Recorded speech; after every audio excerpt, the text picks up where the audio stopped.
Ladies and gentlemen, good morning.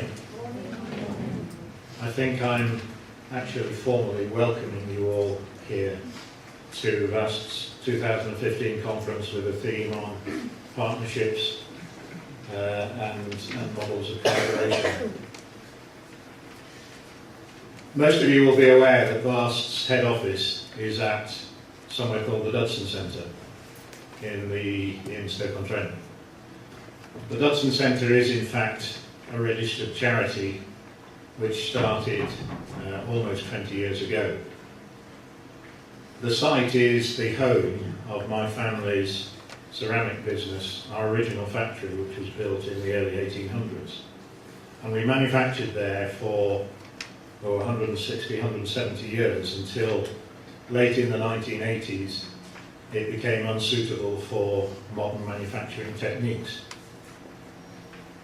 So we set up the charity, and in partnership with VAST, or as CDS as they were then, we created the opportunity to preserve the heritage of the Victorian pottery factory, but at the same time turn it into use for the general public, for the people of North Staffordshire and Stoke.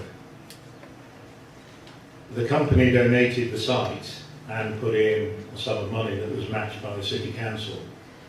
That gave us, as trustees of the new charity, 25% of the £2 million that we needed to renovate the buildings and indeed to expand the site. The rest of the money came from the charities lottery, from the European regeneration budgets, and from a number of other donors. 20 years on, I think the Dudson Centre, and I know I'm biased, but I think the Dudson Centre is not only one of the more successful long-term regeneration projects in Stoke, but it's also, I think, a fantastic example of collaboration and partnership working. We have been full, or almost full, of lots of small charities who've been able to benefit from the values and the support given by collaboration. I know you're going to be talking about collaboration and partnerships in a much wider sense through the rest of today. I'm also delighted to be able to welcome you in my role as Lord Lieutenant. Some of you may know that Lord Lieutenants were first appointed by Henry VIII back in the 1540s.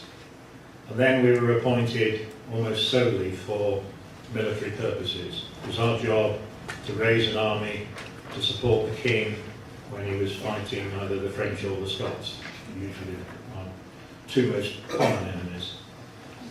Today, as Her Majesty the Queen's personal representative in the county, we have our role has evolved. And one of our objectives is to help to create an atmosphere and a spirit of cooperation by the encouragement that we can give to voluntary service and to benevolent organisations, and to the interest that we can take in the business, industrial and social life of the county and the charitable activity that goes on in it.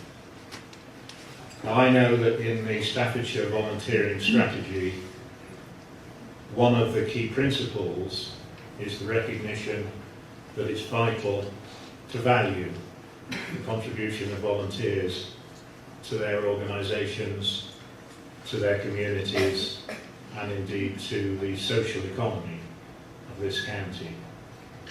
One of the ways, and this is now a plug from the Lieutenancy, one of the ways, of course, we can do that is to encourage you to use the national forms of honours and awards that are a way of providing that recognition. So somewhere, I hope, in your packs you have a little leaflet that explains more about the honours system and the awards system.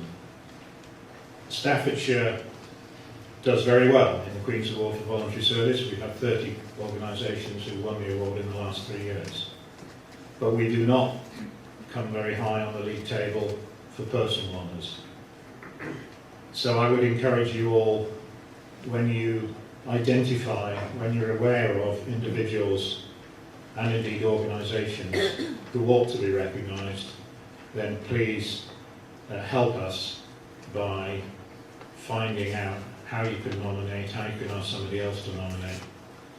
So, in closing, can I just wish you a very enjoyable and informative day, and can I end with a personal thanks on behalf of this county for everything that each one of you and every of the organisations here today does on our behalf.